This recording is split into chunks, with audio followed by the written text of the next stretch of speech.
Et salut à tous les amis, bienvenue dans la quotidienne de Roue Libre. On espère que vous allez bien. On est bien en place avec Polo, avec Robin. Vous êtes déjà nombreux hein, dans le chat, on le voit. J'espère que tout le monde va bien. Salut Lee Checker, salut Chimmy, salut C'est déjà l'heure du Jean-Mur. quiz, Joseph? Ah ouais, après je vais remonter la petite.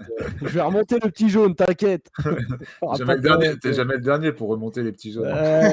C'est vrai, c'est vrai. Toi non plus, Polo. Toi non Moi, plus. Allez, hop, j'aime pas C'est vrai, l'anis, c'est moi. vrai, c'est vrai. Avec Polo, la dernière fois, on allait boire un coup et on a dit non à l'anis. ouais, non, On a dit non à non. l'anis, mais on n'a pas dit non au houblon. Voilà. C'est vrai. Ah ouais, ouais, bah ça m'étonne pas de vous en tout cas, les gars. Aujourd'hui, les amis, on a vécu une étape plus ou moins réjouissante. On va en parler. On s'est pas levé un certain nombre de fois de notre selle. On va pas se mentir, hein. Donc, on va en parler. On va chercher les raisons propres à chacun des coureurs, propres à chacune des équipes. Euh, Ont-ils leurs raisons, logiques ou non, que le spectacle au final ait été relativement moyen? Est-ce que c'est parce qu'on est français qu'on pense ça? On va se poser un peu toutes ces questions, mais ça va être forcément un débrief intéressant avec donc la victoire de Pogacar, hein, un run qui explose, ça a peut-être été une des informations de la journée. Guillaume Martin notamment qui remonte, les Ineos qu'on voulait, et Jonas Vingegaard qui conserve sa deuxième place devant Carapaz avant le dernier contre-la-montre. Ça va être intéressant. On va donc débattre notamment sur la tactique d'Ineos. Est-ce que selon vous c'est logique? Est-ce que c'est pas logique? Polo et Robin ne sont pas vraiment d'accord là-dessus. Preview de la 19e étape, demain, arrivé au sprint. Sûrement, on va voir, avec Cavendish potentiellement qui peut battre Merckx. D'ailleurs, je vais vous demander quel est l'intérêt de mettre une étape de sprint avant les Champs-Élysées. Ça fait, je n'ai pas souvenir que ça ait vraiment eu lieu. En gros, il va y avoir deux sprints avant les Champs-Élysées. On va avoir 3 jours sans montagne avant de terminer le Hein? Tour de France. Bah, on va avoir 3 jours. On va avoir Libourne, on va avoir le De contre-la-montre. sprint avec les champs. Voilà. Oui, ouais, voilà, t'as Libourne, t'as le contre-la-montre et t'as Voilà. les champs. Ouais. Bah, je vous demanderai ce que vous en pensez un peu, parce que ça va un peu faire ça, étant donné les temps. Et la rétro, aujourd'hui, on va en 1960, Roby. Ouais, on va parler de Roger Rivière parce que tout simplement, il avait gagné sur le Tour de France à Pau en 1960 et ça reste sa dernière victoire en professionnel. Donc voilà, comme on est passé à Pau aujourd'hui, je me suis dit que c'était un bon moyen de revenir un peu sur cet épisode. Eh ben, c'est effectivement une excellente idée. Pau, il se passe toujours des trucs importants. D'ailleurs, bah, on peut en parler tout de suite. Je voulais en parler dans la chatroom, mais c'est une bonne transition. C'est que ça a été la première info de la journée. C'est qu'il y a eu une descente de police dans l'hôtel de la Bahreïn. Alors, je voulais chercher les infos exactes de ce qui s'est passé. Hop, je vais aller chercher le thread notamment de Benoît Vitek, hein, qui est très souvent venu dans notre émission et qui a partagé l'information sur les réseaux sociaux assez tôt ce matin, juste après Cycling News notamment. Et donc, on a eu un peu peur au début de ce qui se passait. Après, on a eu un peu plus d'informations. Et donc, voilà, c'est parti. Voilà ce qu'il dit. C'est parti dans tous les sens. Depuis qu'on a appris avec que les forces de l'ordre avaient mené des perquisitions à l'hôtel de Bahreïn Victorious sur le Tour de France. Quelques petits éléments de mise en perspective. Il dit, Benoît, les perquisitions ont été menées dans le cadre d'une enquête préliminaire ouverte au pôle de santé du tribunal de Marseille.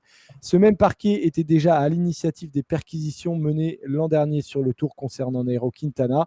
Ça a été classé sans suite. Cette fois encore, il ne semble pas que les enquêteurs aient trouvé quoi que ce soit d'immédiatement incriminant.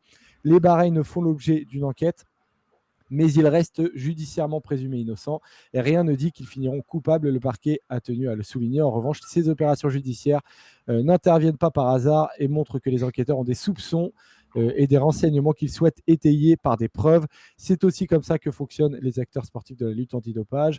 Et il finit en disant la différence, c'est qu'une descente de police, ça se remarque, tandis que des contrôles antidopage, c'est normal sur une compétition sportive. Certains coureurs ou équipes sont beaucoup plus contrôlés parce que les autorités sportives ont des soupçons et cherchent des preuves.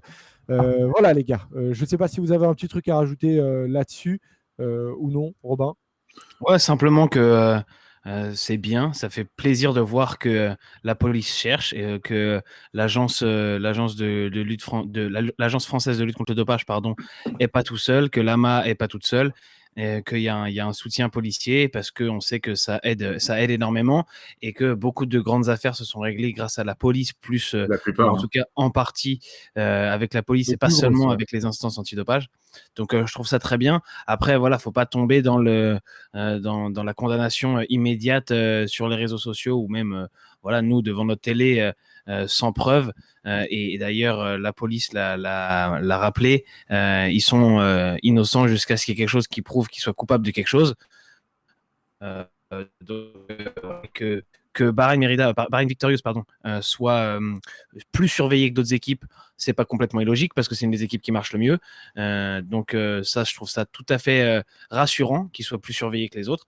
Après, on verra s'il y a quelque chose à leur reprocher ou pas. Rappelons qu'il y a un an, c'était l'équipe Arkea qui avait été qui avait fait l'objet d'une descente de police et que derrière, on n'avait pas eu plus d'infos et il n'y a rien vraisemblablement qui a été trouvé. Donc, c'est pas parce qu'il y a la police qui vient toquer à la porte que forcément on a triché. Ouais. Et après, pour rappeler, 50 policiers qui se déplacent pas comme ça, oui, clairement, ça veut.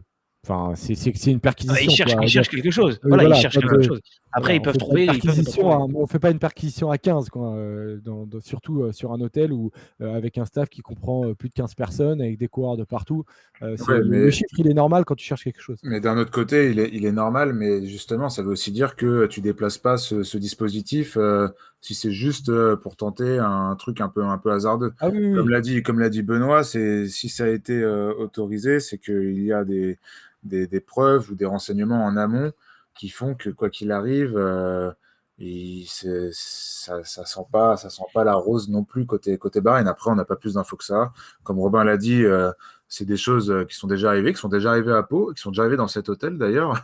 On se souvient de Rasmussen en 2007 et Contador aussi 3 ans plus tard. C'était arrivé exactement au même endroit. Les histoires de dopage, hein, pas forcément des perquisitions de ce genre-là, mais comme l'a dit Robin, c'était aussi déjà arrivé à Nero Quintana et son entourage chez Arkea l'an passé, sans suite. Donc voilà, rien de. On va attendre la suite surtout. Exactement. Donc on retourne à l'étape, les amis. Nous devions parler de ce sujet, évidemment. On ne va pas l'éluder et on pourra potentiellement revenir si vous avez des questions un peu plus précises dans la chatroom. L'étape du jour donc a été remportée par Tadej Pogacar devant Jonas Vingegaard et Richard Carapaz. Alors non, ça c'est le classement général, évidemment. Mais ça ne change rien. Les 3 premiers du classement général ont fini aux 3 premières places. Pas forcément de grandes surprises aujourd'hui. Bah, on ne va pas se mentir, Polo. Ça n'a pas été l'étape la plus spectaculaire de l'histoire du Tour. Non, mais l'étape en elle-même, pourquoi pas? C'est plus la finalité et la manière dont elle a été courue. Moi, j'étais très frustré. Depuis tout à l'heure, je suis vraiment frustré. Je discute avec pas mal de gens, notamment sur Twitter, des gens qui sont d'accord avec moi, d'autres qui ne le sont pas. C'est la beauté de ce réseau social. Le fait est, c'est que je suis frustré de cette espèce de fatalisme qui est le fatalisme dont on doit faire preuve quand on regarde le Tour de France, qui est vraiment devenu un rouleau compresseur. Ça ne laisse plus de place au doute, que ce soit pour le rêve de voir un Français faire un magnifique, magnifique numéro dans les Pyrénées, ou ne serait-ce que pour la victoire d'étape et la lutte entre les différents favoris. Quand tu vois Ineos rouler dans le Tourmalet, alors soit pour revenir sur Godu et pour jouer la victoire d'étape, soit pour distancer Roberto Urán parce qu'ils avaient vu qu'il était en difficulté, tu sais exactement, à 40 km de l'arrivée, tu sais exactement comment ça va finir. Et c'est exactement fini comme ça s'est passé. Il y a, de manière globale, sur ce Tour de France, très peu de place à. Après, c'est un cyclisme d'un autre temps, mais on rêve pas. Sur ce Tour de France, on rêve pas, on se passionne pas. Et on commence à trouver le temps long. Alors, on avait beaucoup d'espoir sur ce duo d'étapes pyrénéennes qui était plutôt sexy sur le papier. Encore une fois, on est déçus. Enfin, en tout cas, je suis déçu. Et voilà, on va attendre tranquillement l'arrivée du Tour de France maintenant et passer à autre chose. Jeux Olympiques, Vuelta, Tour de Lombardie, Paris-Roubaix, peut-être. On verra. Robin. Moi, je trouve que t'es dur un peu, Paul, quand même. Je dis pas que j'ai pris mon pied comme un fou aujourd'hui et que c'était la plus belle étape que j'ai jamais vue devant ma télé, mais je trouve pas qu'on ait eu 2 étapes, là, les 2 grosses étapes pyrénéennes complètement nazes. Je trouve que moi, j'ai un peu vibré avec Gaudu aujourd'hui, notamment. Il m'a fait kiffer. J'ai espéré qu'il aille au bout. Quand le GPS il annonçait 1 minute 08 d'avance dans la descente, je me suis dit putain, il est en train de creuser dans la descente, il va arriver au pied de Lucerdillen avec 1 minute, ça va le faire. Bon, finalement, ça le fait pas, mais j'ai vibré quoi. Et pareil, hier, j'ai trouvé qu'on avait une étape sympa, qu'on avait Anthony Perez qui a été vaillant. Alors ouais, j'aurais peut-être aimé avoir une échappée avec des meilleurs grimpeurs pour avoir un peu plus de bataille avec le peloton, mais ensuite Pogacar il est parti tôt, ça s'est bien bagarré, ça a fait sauter Uran du podium, Vingegaard a roulé, Carapaz leur a mis une mine. Franchement, j'ai pas été déçu de la configuration de ces étapes. Après, il faut avouer que Pogacar il est une jambe au-dessus de tout le monde et que oui, il va gagner, mais le fait que tu saches qu'il y a 9 chances sur 10 que Pogacar gagne, ça rend pas forcément le truc inintéressant parce que Pogacar fait quand même un peu la course.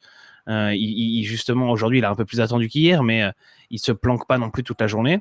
Et après, bon, bah voilà, c'est le problème, entre guillemets, de ce tour, c'est que on a un leader qui est trop au-dessus des autres, mais c'est pas le seul critère pour moi pour vibrer, quoi. C'est ça, moi j'en veux pas du tout à Pogacar qui a fait son tour. Alors après, il y a d'autres d'autres problèmes vis-à-vis de lui, de sa concurrence, de la manière dont il court et de la manière dont il laisse vraiment aucune chance à ses adversaires. Mais voilà, le fait est, peut-être que c'est un sentiment un peu chauvin de voir aucun Français briller sur ce Tour de France. Peut-être que c'est un sentiment différent du fait que je n'arrive pas à m'attacher à aucun coureur de ce top 10, mais vraiment aucun de chez aucun. Voilà, c'est un espèce de tout qui fait que je ressors de cette étape et plus globalement de ce Tour de France vraiment, vraiment frustré de par la manière. Pogacar, pour le coup, Pogacar, c'est peut-être le coureur que je préfère de ce top 10 qui a assumé son statut, qui a attaqué, qui a. Enfin, je sais pas, mais d'un autre côté, si les adversaires attaquent pas, c'est parce qu'ils savent qu'ils vont se faire contrer aussi par Pogacar. Donc c'est la lecture, elle est compliquée. Peut-être qu'on aurait eu un Carapace fantastique si Pogacar n'avait pas été là. Peut-être un Vingegaard aurait été beaucoup plus offensif aussi. C'est, je sais pas. Bah là, c'est la frustration qui parle. On est encore à chaud d'une fin d'étape et même d'une fin de Tour de France on est quasiment à la fin. Je suis frustré, et je suis frustré. Cette étape me frustre aussi, mais comme tu l'as dit, Robin, elle me frustre parce que on a pu y croire un moment à à une belle histoire d'un beau coureur qui attaque, qu'il soit français ou pas, hein, parce qu'évidemment, les gens vont nous dire qu'on est chauvin, mais ça aurait pu être n'importe quel autre coureur. Mais avoir un beau raid comme ça en montagne, ça aurait été kiffant à voir. Mais résultat, enfin, c'est ça le problème. Enfin, c'est pas le problème. Il y a Noël qui dit, Polo, que ça La ressemble vérité, au quoi. Tour 2014 où Nibali avait écrasé pas mal la concurrence. C'est vrai qu'il y a un peu de ça. Le problème, c'est que, enfin, la différence, c'est qu'en 2014, tu as 2 Français sur le podium. Non, mais bien sûr, mais c'est la comparaison, elle est assez juste, hein. Le problème de ce Tour de France, c'est clairement l'adversité à Tadej Pogacar. Mais contrairement au Tour 2014, à cette époque-là, on avait des Français capables dans cette adversité-là assez faible, de tirer les marrons du feu, quoi. C'est une arrivée au sommet entre favoris, comme il y en a toujours, rien d'anormal d'après Excess. En fait, c'est Roglic en tombant qui a mis fin au suspense, dit Briac. Effectivement, on peut peut-être voir les choses comme ça. Moi, je suis Après, d'accord avec Excess, hein, que les arrivées au sommet entre favoris, hier, on a été, entre guillemets, on a eu de la chance que J'ai pas dit que Pogacar. c'était j'ai pas dit que c'était anormal, hein. J'ai juste dit que ça me faisait pas kiffer. Que la Ouais, mais en manière, fait, que ce soit les je, favoris présents, la manière dont ça a été fait, la manière dont ça a été amené, je parle d'aujourd'hui, hein, bah, ça m'a pas fait ouais, ouais. kiffer du tout. Voilà, c'est Mais juste je ça. pense quand même que depuis, disons, depuis 2019, donc depuis 2 Tours de France et demi, quasiment 3 Tours de France, on a été habitué à avoir des étapes de montagne très prenantes, quoi. En 2019, tu avais Alaphilippe et Pinot qui étaient au top. L'année dernière, tu avais alors Roglic qui pouvait être un peu énervant, entre guillemets, ou frustrant parce qu'il dominait vraiment, comme cette année Pogacar. Mais tu as le retournement à la fin qui fait que tu oublies un peu les étapes de montagne potentiellement chiantes qu'on a eues. Et je pense que le fait de se retrouver dans cette configuration-là où, comme dit Excess, on a une étape de montagne où les favoris arrivent ensemble et où le plus fort des favoris gagne dans les 500 derniers mètres, c'est un scénario un peu trop classique et un peu trop attentiste qu'on a vu beaucoup de fois et dont on s'est beaucoup de fois plaint, pardon. Je me rappelle des années Contador, Schleck où ça arrivait comme ça quasiment tous les jours et ça nous rendait fous. Donc finalement, pas l'impression que ce soit une énorme déception en mode ils n'ont pas galvaudé l'étape non plus ou quoi. Je comprends la frustration de Paul parce qu'on a été habitué à des étapes plus enthousiasmantes, mais finalement, si c'est juste un retour à la normale, c'est pas scandaleux, quoi.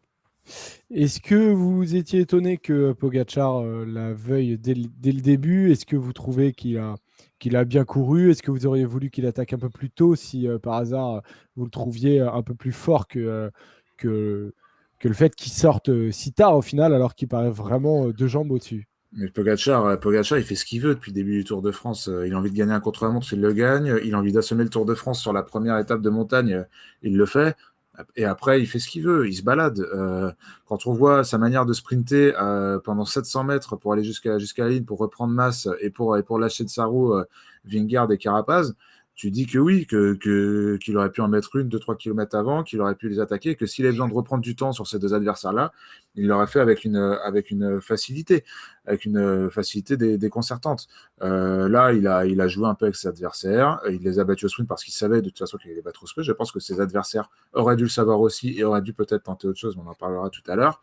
Enfin, voilà, moi j'ai rien à reprocher à Tadej Pogacar sur ces 3 semaines. Il a été le plus fort et il a assumé à chaque fois qu'il a dû l'assumer. On a un peu vibré au Ventoux quand on l'a vu un peu défaillir face à Vingegaard. Voilà, ça a duré 200 mètres. Voilà, c'est pendant 200 mètres où on s'est demandé si Pogacar pouvait être un peu titillé et encore quoi. Donc non, pour le coup, Pogacar a fait le taf et bravo, pour le coup, bravo, un vrai bravo à lui. Un mot, les gars, de David Gaudu. Après, on va parler de la tactique d'Ineos.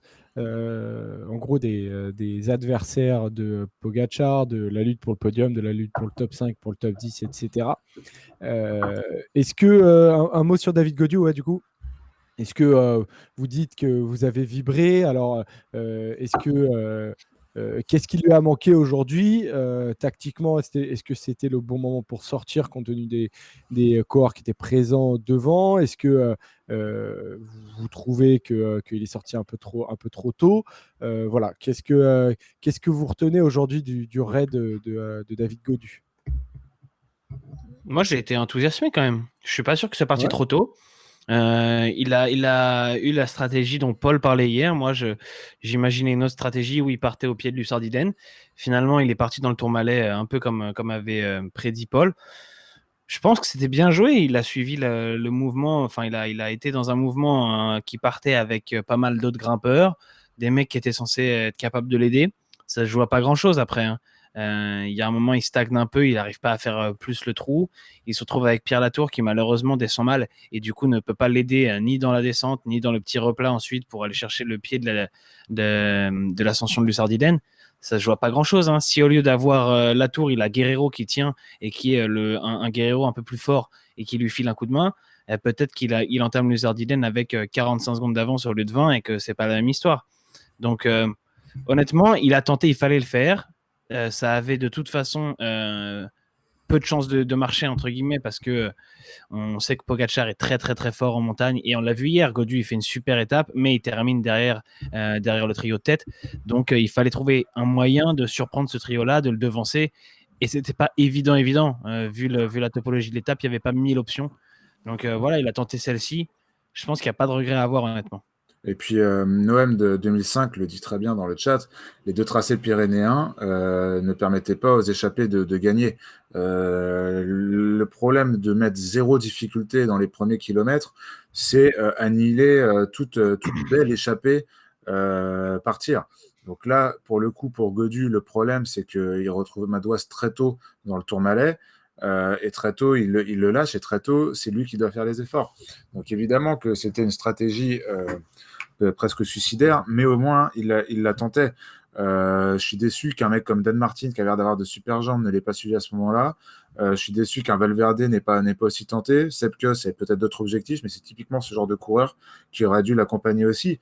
Après, il n'était pas loin, hein. Si dans sa roue, il y a 2 ou 3 de ces coureurs que je viens de citer, je pense que la mayonnaise, elle est différente. Moi, c'est typiquement le scénario de course que je m'imaginais pour David Gaudu. Je pense que s'il était parti même au pied de Lussardiden avec les différents trains, ça aurait été trop compliqué parce qu'à la pédale, on l'a bien dit, il est moins fort que Vingegaard, moins fort que Pogacar et moins fort que Carapaz. Pour moi, David Gaudu, alors on peut toujours refaire la course. Il n'a rien à se reprocher. Ineos a roulé derrière lui. Alors, est-ce que c'était derrière lui pour aller chercher l'étape? Est-ce que c'était pour distancer Rigoberto Urán, comme l'a dit notamment Marc Madiot en conférence de presse après la course? Je ne sais pas. Le fait est que les choses se sont mal boutiquées pour lui. Moi, je trouve qu'il y a absolument rien à se reprocher. Et comme tu l'as dit, Robin, entre aujourd'hui et hier, c'est les deux seuls moments où on a un peu vibré. Là, pour le coup, en tant que supporter français, bah, c'est les deux seuls moments où on a vibré sur ce Tour de France. Et rien qu'en ça, on peut le remercier. Ok, alors du coup, je voyais l'image là de la fin du raid de David Gaudu qui finalement a été repris par le train d'Ineos. Ça permet de faire une transition parfaite à propos de cette tactique-là. Ineos, une tactique logique, oui ou non, Robin? Moi, je pense que oui, ils n'ont pas 1000 autres options. Et Polo, il a tout dit en fait tout à l'heure, quand il a dit il roule pour distancer Uran et pour rattraper Gaudu. Parce que Carapaz, il voulait la victoire d'étape, ça on l'avait bien compris. Et en même temps, il veut le podium. Donc là, bah, il a assuré, je pense, le podium. Le classement général, je suis en train de l'avoir sous les yeux. Il a 2 minutes 30 d'avance sur O'Connor. Même s'il risque de perdre un peu de temps sur le chrono, Carapaz, il va pas perdre de 30. Donc voilà, il a éliminé définitivement Rigoberto Urán et il a permis de reprendre Gaudu, qui était quand même un client dangereux. Je pense que tout le monde quand même s'en méfiait. Quand tu l'as à 20 secondes au pied de l'Uzardilène, ça va. Mais si tu le laisses avoir une minute, c'est sans doute trop. Parce que moi, je me disais, au pied de l'Uzardilène, si Gaudu a une minute, c'est bon, il va y aller. Donc peut-être qu'ils auraient pu jouer un peu plus, mais ils n'ont pas voulu prendre de risques. Et franchement, ça se comprend. Quand tu vois la forme de Gaudu hier, que tu vois que Carapaz, il se dit, OK, en fait, derrière nous, le mec le plus fort, c'était Gaudu. Donc, je ne vais pas lui laisser une marge de manœuvre monstrueuse parce que sinon, la victoire d'étape, jamais je vais aller la chercher. Après, malheureusement, il tombe sur un Pogacar qui est intouchable. Donc, c'est pas trop de la faute de Carapaz. Pour moi, on en avait parlé il y a quelques jours. J'avais dit, j'aimerais bien voir les Ineos tenter un truc de vraiment loin Bah oui. pour surprendre Pogacar. Mais en fait, avec l'étape qu'il y a, tu vas faire quoi? Tu vas attaquer dans la plaine à 150 bornes de l'arrivée? T'as rien d'autre à faire. Tu mets un train et puis t'espères que Pogacar soit moins fort que la veille. Parce que sinon, pour surprendre Pogacar, j'en avais parlé et ça paraissait un peu illusoire. Faut partir à un moment où il s'y attend pas. Mais là, dans les 50 derniers bornes, il s'attend qu'à ça, Pogacar. Dans le Tourmalet et dans l'Uzardilène, il sort pas des 5 premières positions et tu peux lui mettre l'attaque que tu veux, il est prêt à répondre. Hein. Moi, le problème, il y en a deux dans cette stratégie d'Ineos. Le problème, c'est la manière dont le train a été fait et a été construit. L'idée de faire un train, pourquoi pas, mais le train doit être beaucoup plus violent et beaucoup plus court pour débrider la course. Je comprends pas. Ça me rappellera toujours la manière dont l'US Postal, c'est peut-être pas un bon exemple, mais en tout cas, dans la stratégie de course, on peut au moins se baser là-dessus. Mais la manière dont l'US Postal faisait péter le peloton à chaque fois qu'ils entamaient l'Alpe d'Huez, c'était pour moi incroyable. Je trouvais cette image incroyable. Alors, ouais, certes, les José Luis Rubiera, les Georgine Capi, les Popovic, etc. Ils faisaient pas des longs relais. Ils faisaient pas des Van Barle qui imposent un tempo incompréhensible pendant, je sais pas, de 10 bandes d'ascension. Mais par contre, il te faisait péter. Il te faisait péter tout ça d'un coup. Et après, tu étais face à tes adversaires. Et là, pour le coup, c'est des attaques. C'est des attaques tout le temps. Et c'est pendant 10-15 bandes. Un Henrik Mas va attaquer, on l'a vu. Un Dan Martin va attaquer. Et si tu veux l'étape, là, t'es Pogacar, tu dois te bouger le cul. Et là, Carapaz peut en profiter. Parce qu'à ce moment-là, il va trouver des allées de circonstances. À partir du moment où Ineos impose un train comme ça, un train qui va assez vite, mais qui ne va pas non plus archi vite. Évidemment, on peut dire, ouais, il voulait distancer Uran. Uran, il finit à 9 minutes derrière. Qu'il y ait eu un train Ineos ou pas, ça n'aurait rien changé pour le podium de Carapaz. Là, derrière, bah, tu condamnes Gaudu, mais bon, ça c'est la course. Hein. C'est pas là, pour le coup, Ineos, je ne vais pas leur reprocher de rouler sur David Gaudu. Ce que je reproche, c'est la manière de faire. Et là où je te rejoins, oui, il faut essayer de surprendre Pogacar, mais avec un train comme ça, tu ne le surprends pas une seule seconde. Tu fais comment alors, Polo? Si Carapaz, il veut gagner l'étape aujourd'hui, il fait exactement ce que je viens de te dire. C'est tout faire péter. Ça aurait pas fait péter Pogacar, ça. Peut-être pas, mais comment tu peux le savoir? Tu sais qu'au train, il va pas péter. Tu le sais. Tu joues battu directement. C'est ça que je veux te dire. Non, mais tu es en train de dire que tu attendais des attaques des autres mecs pour que Pogacar aille les chercher. Mais comment tu sais qu'ils vont attaquer les autres? Parce qu'on les a vus attaquer aujourd'hui. On a vu du Enric Mas attaquer, on a vu un Dan Alors Martin. ça, tu pouvais le prévoir, toi, que Enric Mas il allait attaquer? Oui, mais ce que tu peux prévoir, c'est d'isoler Pogacar avec cette stratégie et du coup de le livrer face à lui-même, face à ses objectifs. Si on est d'aller chercher la victoire d'étape, et ben, il va courir derrière tout le monde. Alors certes, tu prends le risque aussi pour un Carapaz de voir d'autres de tes adversaires partir, mais au moins tu sais que tu cours pas perdu face à Pogacar. Moi, je pense que tu pouvais pas courir comme ça parce que tu n'avais pas la certitude que Pogacar la voulait, celle-là. Et Pogacar aurait très bien pu laisser filer. Et toi, t'es Carapaz et t'es comme un con parce que celui qui n'a pas gagné pour l'instant sur le Tour de France, c'est Carapaz. Pogacar, il avait déjà 2 étapes, dont une étape avec une arrivée au sommet au col du Portet la veille. Moi, j'étais honnêtement pas certain que Pogacar joue cette étape. Je me disais, ça se trouve, il s'en fout, il va laisser partir un Gaudu, justement, ou un gars comme ça, ou ça se trouve, il va me la laisser à Vingegaard, il est capable. Bon, finalement, il se trouve qu'il la voulait. Mais ça, il faut être dans la tête de Pogacar pour le savoir qu'il veut la victoire d'étape. Et puis, ça se trouve, il l'a prise parce qu'elle était là, mais il la voulait à moitié. C'est-à-dire que il y aurait eu des mecs qui seraient partis à 8-9 bornes du sommet, ça se trouve, il les aurait laissés. Mais là, il s'est retrouvé dans le dernier kilomètre avec les autres et il s'est dit, bon, bah là, maintenant que je suis là, je vais aller essayer de la gagner l'étape. Donc, je trouve que c'est un peu... en fait, la stratégie que tu proposes, toi, c'est un truc où Ineos n'est pas du tout maître de son destin et je trouve ça encore plus risqué qu'une stratégie où au moins. C'est plus risqué. Voilà, tu as c'est tout dit. C'est plus risqué, mais c'est peut-être c'est un moyen pour moi plus Mais tu plus comptes sur viable les autres, ça pour, veut dire pour que tu veux gagner et tu comptes sur les autres équipes pour faire le travail à ta place, sur Pogacar qui saute dans les roues et tout. Moi, je trouve que c'est même pas plus risqué, c'est que ça n'a quasiment aucune chance d'aboutir. Alors que ça veut dire que sinon tu vas au briefing et tu demandes au directeur sportif d'Ineos de dire aux coureurs aujourd'hui vous faites rien et Pogacar et Carapaz il va gagner. Non, C'est bizarre.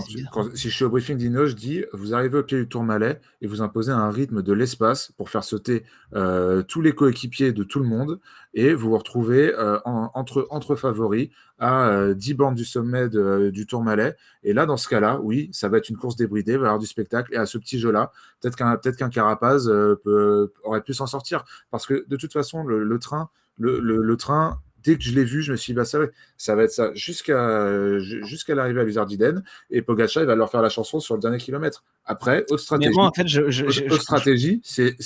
c'est peut-être au lieu de faire un train, d'envoyer un mec façon Godu, un Castroviro qui avait l'air d'avoir des jambes correctes, pourquoi pas. La victoire d'étape, il y a 8 personnes chez Ineos. La victoire d'étape, c'est pas forcément Carapaz qui doit l'avoir. C'est vrai, Même si c'était compliqué, ça aurait été compliqué quoi qu'il arrive, mais au moins, tu as d'autres cartes à jouer. Là, tu joues pas dessus, je suis désolé. Ça, je suis d'accord. Ça, je suis d'accord avec toi sur face à Pogacar. Envoyer un autre gars, je suis assez d'accord avec toi, ça aurait pu être une bonne stratégie. Mais à partir du moment où tu te dis que tu vas essayer de gagner l'étape avec Carapaz, te retrouver isolé avec Pogacar, pour moi, c'est pas une solution parce qu'il est plus fort que toi. Et on l'a vu dans les Pyrénées, dans les Alpes d'abord, où Carapaz, il a essayé de mettre des attaques, il s'est mangé des contres de l'espace. Il a essayé des fois de suivre la route Pogacar, il l'a fait 200 mètres. On l'a vu aussi dans les Alpes. Oh là là, je m'embrouille. On l'a vu encore dans les Pyrénées ensuite, où de nouveau, il était pas au niveau. Il a essayé au col du Portet, il n'a pas pu décrocher Pogacar et au final, il se fait manger. Au Ventoux, c'était pareil. Et c'est lui qui s'est fait décrocher quand Vingegaard et Pogacar étaient en train de partir. Donc, à aucun moment, Carapaz s'est montré plus fort que Pogacar en montagne. Donc, à partir de là, pour qu'ils se disent dans sa tête, ma façon de gagner, ça va être de me retrouver isolé avec Pogacar. C'est perdu en fait s'il se retrouve comme ça. Donc moi je me dis la seule solution de gagner, pour gagner c'est au sprint en fait. C'est là que tu as le plus de chances de le taper Pogacar. Et ça n'a pas marché. Non, ça n'a pas marché, mais il est plus fort au sprint Pogacar. Il l'a prouvé. Il est plus fort, mais tout le Tour de France, quoi. Mais si en économisant ton énergie, en justement en ayant ton équipe qui met un train pour éviter les attaques et pour pas te retrouver avec des mecs devant à aller chercher, et tu te dis voilà, je mets tout sur le dernier kilomètre. En gros, l'attaque que j'ai mis hier à 800 mètres, cette fois-ci je la mets au 400. Voilà, il se trouve que Pogacar est encore plus fort, mais tu peux pas reprocher à Carapaz d'être moins fort que Pogacar. Moi, je pense qu'aujourd'hui, c'était un problème sans solution. Non, mais après, de manière plus globale, le problème était vraisemblablement sans solution. Mais à ce jeu-là, tu vas sortir d'un Tour de France petit bras où tu as été critiqué. Ton comportement a été critiqué. Je suis pas sûr, moi, pour le justement sur le chat, on se rappelle de ces attaques dans les Alpes. Hein. Sur l'étape d'hier, oui, mais ça, il a eu raison de le faire. Mais c'est pas du tout la bonne stratégie, puisque au final, il va sortir de ce Tour de France sans victoire d'étape avec un podium au rabais. Donc je veux bien qu'il n'ait pas voulu prendre de risques pour pas trop. Il en a pris des risques, c'est lui le premier qui a attaqué Pogacar. Oui, il a dans attaqué les une Alpes. fois. Et t'as vu le contre qui s'est mangé? Ah, mais là, on n'est pas pareil. C'est pas pareil. Là, tu joues plus pour aller gagner le jaune. Tu joues pour aller chercher une victoire d'étape. Et comme je t'ai dit, il n'y a pas que lui dans cette équipe et il n'y a pas qu'une seule stratégie. C'est aussi, Ineos, il faut qu'ils comprennent que la stratégie pour gagner en montagne, il n'y a pas que imposer un train moyennasse jusqu'à 5 km de l'arrivée. D'ailleurs, on a bien vu que quand Maïka est passé, ça a quand même changé. Et à partir de ce moment, c'était fini. Et on le savait. Et même à partir du moment où on voit la manière d'Ineos de courir dans le Tourmalet, c'était terminé. Donc après, voilà, comme tu dis, de toute manière, que ce soit ça ou que ce soit une autre, Pogacar a sûrement tiré les marrons du feu parce qu'il était le plus fort. Mais je reste frustré de voir que le team Ineos, qui a promis en début de saison de courir différemment, de prendre beaucoup plus de risques, d'être beaucoup plus offensif, justement pour éviter ce genre de scénario en montagne face à Pogacar ou Roglic, et ben on voit qu'ils sont incapables de le faire. C'est tout. Petit sondage, Polo. Pourquoi? Bah, on demande si Ineos a une tactique logique ou non. Vas-y, je le fais. Allez, comme ça on voit avec le chat si C'est ça a été d'accord. compris et si vos arguments tout simplement ont pesé d'un côté ou de l'autre. On ne sait jamais, peut-être que ça peut arriver, hein. Donc, je regarde un peu ce qu'en disent le chat. En stratégie, il y avait moyen de le bouger. Pogacar, c'est arrivé sur le plat en 2020 et en 2021. La tactique aurait mieux marché dans les Alpes. Tout le monde serait fou de Carapaz. Maintenant, ils ont couru différemment. Carapaz est celui du top 10 qui a le plus attaqué. Ce qui est sûr, Ah oui, mais c'est ça c'est vrai, sûr, mais ça c'est un autre problème. Ça c'est un autre problème. Il faut en reparler de c'est ce vrai top que 10. Bah, parlons-en, parce que si la tactique d'Ineos est potentiellement à remettre en question, au moins il y avait une tactique qui était affichée, contrairement à la Jumbo aujourd'hui notamment, que bon, après Vingegaard est très jeune, mais il ne tente absolument rien Je du suis Tour de content d'être France. deuxième, hein, je crois, à Vingegaard. Ouais, voilà, c'est sûr, mais après c'est une très belle deuxième place, bravo à lui, mais elle n'est qu'une deuxième place de suiveur. C'est-à-dire il ne s'est jamais au final mis en danger. Après, Au c'est vrai Ventoux. que c'est pas à lui que j'en voudrais beaucoup plus que ça, mais c'est vrai que quand tu vois un Kelderman, Après, ces gars-là, on les a toujours, les gars, sur le tour, hein. Il n'y a pas une seule fois où tu regardes le top 10 et où tu n'as pas des gars qui font top 10 en ayant suivi, en étant juste le mec qui s'accroche le plus longtemps possible. Et voilà. C'est Bah, obligatoire d'avoir ces non, gars-là mais qui font bien 6, sûr. 7, 8e. Moi, je suis d'accord avec Mm. Robin. Et puis, c'est aussi la résultante d'une start list, qu'elle soit au départ ou qu'elle soit après une semaine, qui a été très faible. Enfin, pas très faible. La start list, elle n'était pas forcément, mais les faits de course l'ont rendu faible. Et au bout d'un moment, il y a des mecs dans ce top 10, ils vont pas s'excuser d'être dedans. Tu vois, Kelderman, alors certes, il est régulier, etc. On me l'a dit sur Twitter. Il ne peut pas faire grand-chose d'autre. Le fait est qu'on a plus une Nispolite sur ce Tour de France que Kelderman. Alors, évidemment, on peut dire que ce n'est pas son objectif, Conrad etc. aussi, hein. Conrad aussi, évidemment. Après, voilà, comment tu sors de ce Tour de France? Est-ce que tu en es heureux? Il le sera sûrement. Mais voilà, comme le dit Noëm, quand on a le Kelderman et Lutsenko top 10, eh ben, on sait qu'on n'est pas dans un Tour de France de très haut niveau. Mais par contre, bah, je ne sais pas comment ces gens-là, je pense aussi à Henrik Mas, je pense à Kelderman, à Lutsenko, comment ils sortent de ce Tour de France? Est-ce qu'ils sont contents? Est-ce qu'ils sont contents? Est-ce qu'ils ont l'impression d'avoir fait le job? Est-ce qu'ils Moi, je pense que ne sont Kelderman, il pas est content, hein. frustrés? Est-ce qu'ils sont pas frustrés de ne pas avoir pesé sur cette course, de ne pas avoir tenté de jouer une étape, de ne pas avoir tenté un truc, que ce soit dans les Alpes, que ce soit au Ventoux, que ce soit dans la plaine, que ce soit dans les Pyrénées? Est-ce qu'ils sont contents? Et oui, je pense qu'ils le sont, tu as raison. C'est un très beau résultat.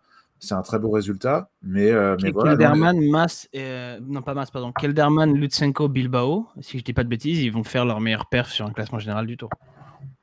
Voilà, bah, le problème, il est exactement là. C'est des gens qui vont faire un super résultat, qui vont être très contents de leur Tour de France, mais qui n'ont absolument pas pesé sur la course, ne serait-ce qu'une journée, ne serait-ce qu'une demi-journée, ne serait-ce que 20 km. Non, mais c'est vrai, c'est vrai. Je suis C'est d'accord la avec toi, vérité. hein. Je suis Donc d'accord. c'est un peu le Si, paradoxe Mats, il a de ce. failli gagner aujourd'hui. La tactique était bonne. Non, j'ai pas parlé de Mas en plus. J'ai dit Ouais. Kelderman, Moi, j'en ai parlé. Lutsenko et Bilbao. Et pour le coup, Mas, son équipe était vraiment amochée. On aurait pu en attendre plus, mais là, pour le coup, Mas, avec une équipe pas au niveau, bah, pouvait pas faire grand-chose de plus là. Pour le coup, j'ai pas trop envie de tomber sur Mas et la Movistar aujourd'hui. C'est loin d'être les pires. En tout cas, c'est dans le sondage, c'est le nom qui gagne. Ineos n'a pas fait ce qu'il fallait pour gagner. On passe à la preview de l'étape suivante. Cette étape, là, voilà. Hop, la petite transition. Et je vous mets le profil entre Mourinx et Libourne, donc un peu plus de 200 bornes. C'est pas court quand même. Après ces 2 enchaînements aujourd'hui, il va falloir être en forme dès le début. Surtout qu'on commence par une petite côte de 4e catégorie à 5% de moyenne, elle fait 2 bornes. Donc, si par hasard il y en a qui ont mal digéré le petit déj, ça va se voir tout de suite. Sprint intermédiaire, bon, ça risque quand même d'être assez rapide, étant donné qu'on ne sait jamais si Cavendish rate le dernier sprint, que ce soit demain ou alors même sur les Champs-Élysées. Ça peut aller vite jusqu'au 52e kilomètre et le sprint intermédiaire à Saint-Sever. Et ensuite, par contre, Saint-Sevé, on dit Saint-Sevé, Joseph, parce que j'allais en D'accord. vacances dans le coin pendant des années. D'accord, ok. Donc à Saint-Sevé. Et après, vous me direz si vous voyez plutôt un sprint ou quoi. En tout cas, voilà pour le sprint qui va se dérouler en faux plat montant. Voilà le dernier kilomètre. Quel scénario de course est-ce que vous voyez demain, les gars? Vas-y, Robin, vas-y. Ah, tu veux que j'y aille? Ouais. Vas-y, j'y vais. La logique voudrait un sprint. Après, c'est pas tout plat. C'est pas tout plat. Il faudra quand même se méfier pour les équipes de sprinters qui sont au final plus beaucoup. Qui demain va pouvoir donner un coup de main à Deceuninck? Enfin, est-ce que d'ailleurs la Deceuninck a besoin d'un coup de main? Moi, je me méfierais quand même. Sprint, oui, mais méfiance. Méfiance à il y a des mecs qui disaient demain et pour Brett Van Moor, méfiance à ce genre de coureur, à des mecs capables de finir, des mecs capables de profiter d'une arrivée un peu escarpée, un peu technique, avec beaucoup de faux plats montants, descendants, etc. Ça va. Moi, je ne mettrais pas toutes mes billes sur le fait que ça arrive au sprint, même s'il y a quand même des chances avec l'objectif de Cavendish d'aller chercher ce record, en plus des autres sprinters qui restent, qui veulent profiter du fait que le plateau de sprinters est de plus en plus amoindri. Ouais, après, le problème, c'est que ces gars-là qui veulent en profiter, ils n'ont pas tous une équipe à faire rouler. C'est clair. Et beaucoup de sprinters vont aussi avoir la tête aux Champs-Élysées. En gros, demain, tu l'as fait peinard. Le chrono, tu le fais aussi tranquille. Tu récupères un peu des Pyrénées et tu as les champs dans la tête. Donc, je pense que notamment un Cavendish, ça l'intéresse plus les champs que Libourne. Alors, s'il peut prendre les deux, il ne va pas se gêner. Mais peut-être qu'il va qu'il va réfléchir. vouloir assurer demain le record. Je sais pas. Je pense qu'honnêtement, pour lui, alors ouais, il y a le record, mais le record en vrai, entre 34 et 35, je pense que c'est un peu pareil. Il a égalé Merckx, voilà, c'est ça qui compte. Il le bat, il a une victoire de plus. Je suis pas sûr que ça change grand-chose dans le storytelling. Par contre, regagner sur les Champs-Élysées, là ouais, ça change quelque chose. Donc, et en plus, bon, s'il regagne sur les Champs-Élysées, ça veut dire qu'il battra le record par la même occasion. Donc, je pense que ça dépend en grande partie de Quick-Step, et quelqu'un disait ça dans le chat. Je suis d'accord avec ça. Et autre chose avec laquelle je suis d'accord, c'est que c'est un profil qui peut vachement correspondre à Christophe Laporte. Ah, voilà, donc ce sera le gros bet potentiel. Voilà. C'est une belle cote, ouais. J'aime bien l'idée. En tout cas, ça me ferait vraiment plaisir. Parce que moi, je reste persuadé que sur ce genre de sprint à la pédale, il peut battre Mark Cavendish. Mais bon, après, encore faut-il être bien placé, encore faut-il avoir le pouvoir jouer la victoire d'étape. Il n'a pas d'équipe, rappelons-le. Enfin, il n'a pas d'équipe pour lui. Mais les autres n'ont pas forcément non plus beaucoup d'équipes à partir d'après les Pyrénées, quoi. On avance, les gars. On va passer à la rétro. Roby, Yes. c'est ton moment. Aujourd'hui, tu nous fais aller. C'est mon moment. C'est ton moment. Oui, c'est notre moment pour écouter.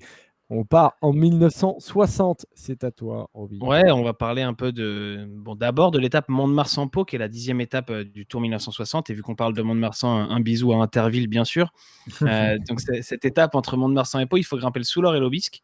Et c'est la première étape pyrénéenne du Tour 1960. C'est pas la plus difficile, mais c'est la première incursion dans les Pyrénées, 228 km. Et cette étape, elle est remportée par Roger Rivière. C'est pour ça qu'on va parler de Roger Rivière aujourd'hui, puisqu'il s'impose à Pau. Et en gagnant cette étape, il se replace 2e du classement général, derrière Gastone Nencini, un Italien, vous l'aurez compris. Et il a une trentaine de secondes seulement. Et surtout, c'est un brillant roller, Roger Rivière. Il est recordman de l'heure. Donc, il sait que sur les chronos, il va manger Nencini, il va lui reprendre du temps. Donc, à ce moment-là, tout va bien. Deuxième à une trentaine de secondes, c'est parfait. Il tient son statut parce qu'il est l'un des favoris du tour.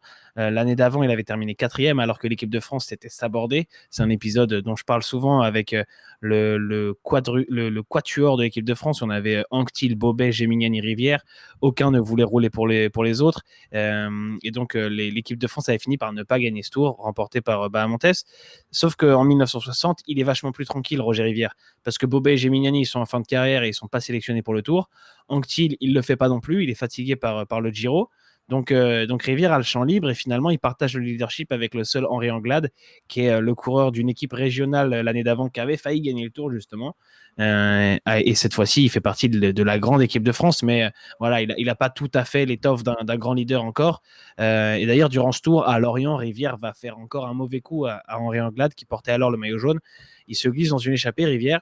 Marcel Bidot, qui est le sélectionneur de l'équipe de France, lui demande de ne pas rouler devant, sauf que lui, il s'en moque. Il passe ses relais, et des vrais relais. Et donc, il se replace au général. Et Anglade, ce jour-là, je crois, perd 11 minutes ou pas loin. Et Rivière, il dit, pardon, Anglade dit Rivière n'avait pas le droit de faire ça. On a assassiné le maillot jaune. Rivière répondra on ne fait pas d'omelette sans casser les œufs. Et il répond vraiment ça. Voilà. Et surtout, Henri Anglade fait une prémonition à ce moment-là. Il dit je ne gagnerai pas le tour, mais Rivière non plus. Il va faire des erreurs à vouloir suivre Lencini.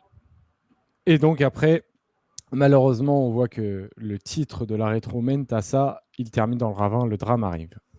Ouais, exactement. Après Lorient, où il fait ce mauvais coup à Anglade, et après Pau, où il s'impose, c'est le drame qui arrive, l'histoire qui bascule.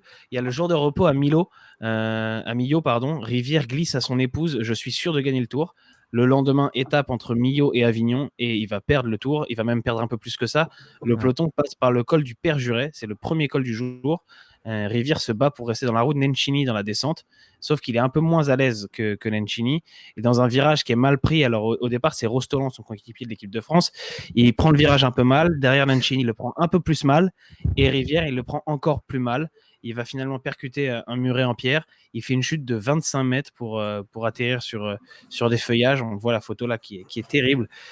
Il est conscient, mais il est incapable de bouger. Au début, on croit qu'il est mort avant de se rendre compte que non. On le déplace en ambulance puis en hélicoptère pour aller à l'hôpital. Il crie « Ne me touchez pas ». Il a tellement mal. Il parle d'une rupture des freins à ce moment-là. Il est blessé aux vertèbres. Et il dira un mois plus tard aux Parisiens libérés « Ce que j'ai enduré était si pénible que j'aurais préféré me tuer sur le coup ». Il dira aussi souvent ce qui lui est passé par la tête au moment de la chute. Il se disait en fait « Tu te tues, Roger, tu te tues ». Les séquelles, elles seront graves pour Roger Rivière, puisqu'il perd une partie de la motricité de ses jambes et un déficit sensitif. Et donc, le vélo, c'est fini pour lui. Cette étape du Tour 1960 qui passait par le col du Père Juret, c'est la dernière course qu'il disputera dans sa carrière. Il avait à ce moment-là seulement 24 ans. Et malheureusement, la suite de sa carrière, ou en tout cas la suite de sa vie, n'est pas plus réjouissante que ça. Non, on parle moins de dopage à l'époque qu'aujourd'hui, mais le sujet est là. On se demande si Rivière est mort à cause de ce qu'on appelle alors le doping. Il n'y a pas encore de contrôle, rappelons-le, sur le Tour de France. Mais Rivière s'était embrouillé avec son masseur qui avait fini par le quitter en 1959 en voyant qu'il touchait à certains produits.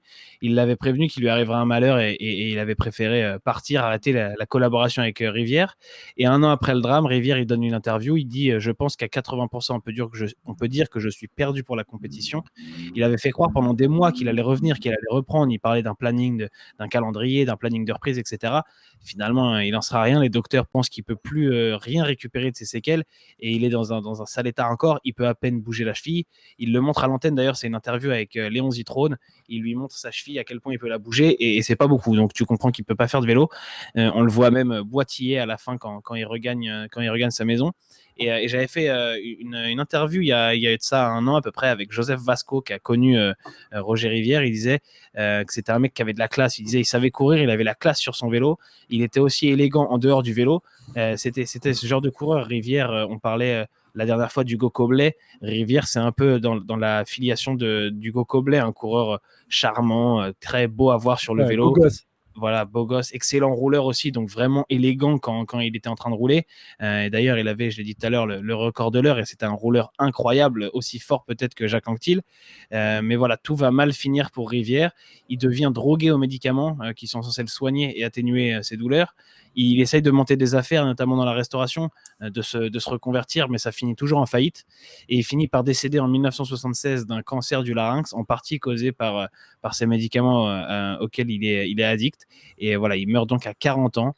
Les histoires finissent pas toujours bien, mais celle de Roger Rivière, elle est particulièrement triste. Ouais. Mais Paul-Hop, bonjour. Tout le monde, j'ai raté quoi demande-t-il dans le chat? Et ben, tu viens de rater une superbe chronique à nouveau de Robin qui nous a parlé du Tour 1960 où malheureusement Roger Rivière est allé dans le ravin, a mis fin à sa carrière à seulement 24 ans. En tout cas, c'était très intéressant, Robin. Merci à Et toi encore une fois. merci de rien les gars. Si vous voulez en savoir plus sur Rivière et un peu sur toute cette histoire, il y a un super grand récit qui a été fait par Eurosport où j'ai pioché pas tout, mais certaines infos que je vous ai données à l'instant. Donc vous pouvez aller lire ça. Il y en a pour un petit moment. Hein. Faut avoir un peu de temps pour le lire, mais c'est super intéressant. Très bien. Chatroom, les amis, vous pouvez poser vos questions. Tartiflette qui te remercie pour cette rétro comme le cyclisteur. Merci à toi, Robin.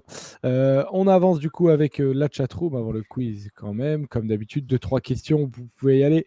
La start list de la prochaine Vuelta, est-ce qu'elle promet ou non? Alors ça, c'est une bonne question, mais globalement, oui.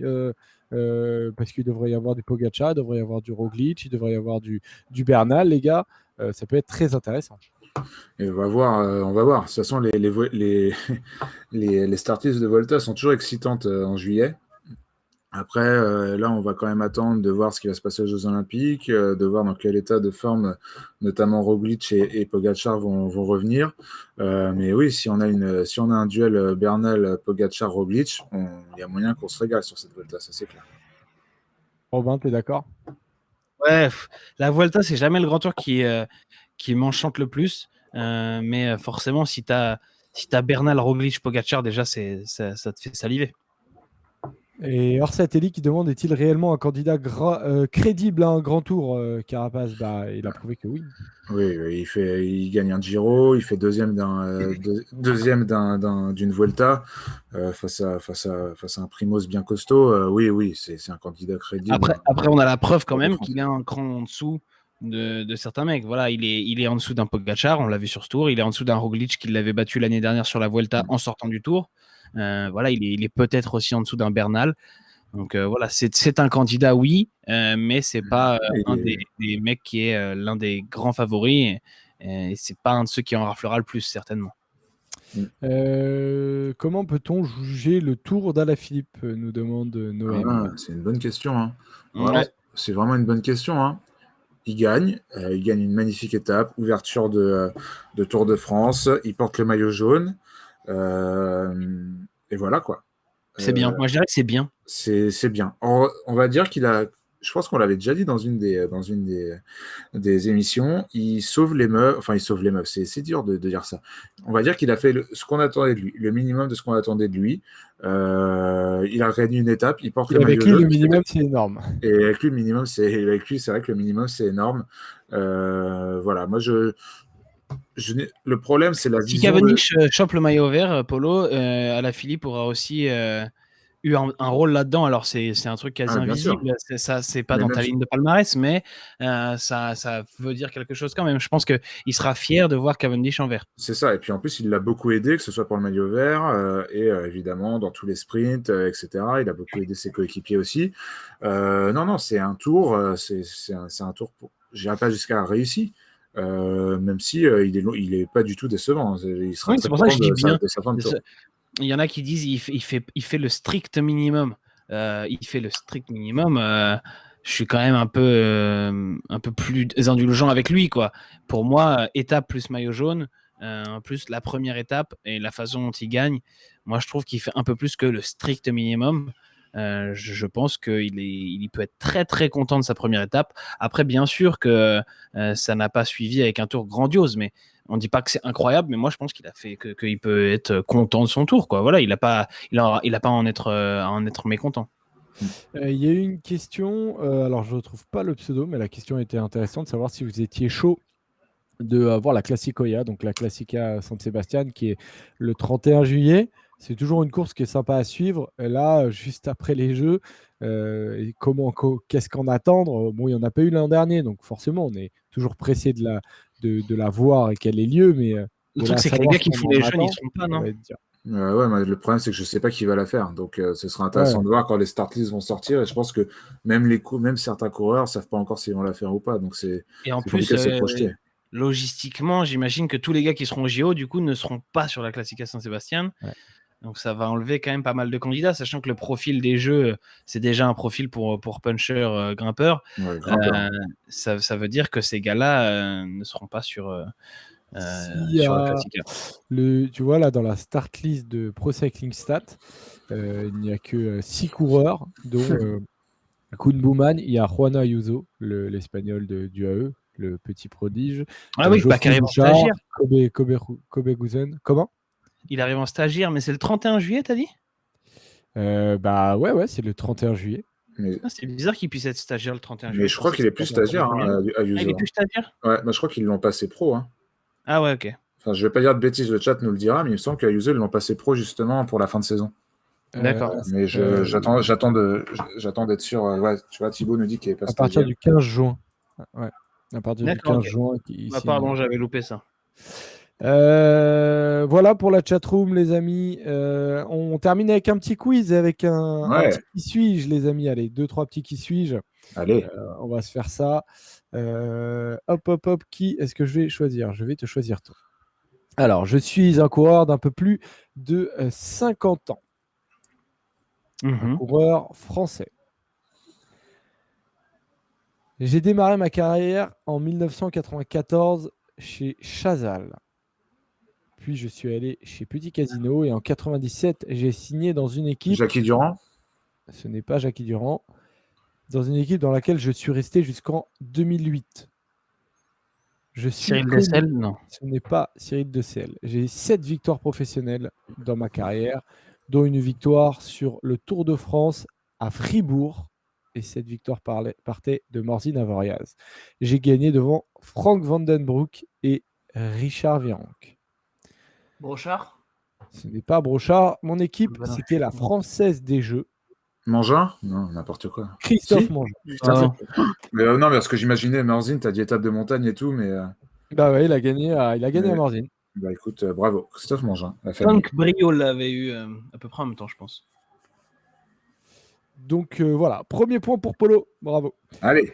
Deuxième, qui suis-je? Je suis. Alors, est-ce que quelqu'un l'avait trouvé dans le chat juste? Punk Brio, j'ai dit. Ah, Punk Brio, excuse-moi, j'avais pas entendu. Moi, tu m'écoutes Bravo pas, à lui. Deuxième, qui suis-je? Je suis moi aussi un coureur français, mais je viens tout juste d'avoir 50 ans. J'ai démarré ma carrière en 92 chez RMO avant de partir chez Gann Lemond. Vasseur? Gann Lemond, qui est ensuite devenu Gann. Non, ce n'est pas Vasseur. Ma carrière s'est terminée en 2007 dans une équipe française qui a vécu les beaux jours, notamment de Thomas Vauclair. 25 victoires professionnelles. Didier Rousse? Bravo. Oh, putain, t'es chaud. Je suis en train de me faire ouvrir là. C'est complètement Didier Rousse. Attention, celui-là, il est vraiment pas facile. C'est RCG qui a trouvé le premier. On va voir si vous êtes des connaisseurs. Bravo, RCG. J'ai commencé ma carrière en 2000 chez la Fassa Bortolo. J'ai désormais 44 ans et je suis slovène. 2 victoires seulement en carrière. J'ai été 2 fois champion national de Slovénie. J'ai couru chez la Fassa Bortolo. Stondrej, comment il s'appelle? Non. Okay. Chez la Phonak, chez la Lampré, chez AG2R. Oui, je vois qui c'est. Ah, Valjavec. Tadej Valjavec. Ah, bien joué. Bravo. Ah, il avait été trouvé dans le chat. Félicitations. Tadej Valjavec. Un nom de l'au-delà. Ouais, effectivement. Une belle chaudière, tout à fait. Il avait fait 10e du tour. Et allez, avec AG encore Loser. 2 qui suis-je, les amis? Encore 2 qui suis-je? Il avait fait Pour que je puisse revenir.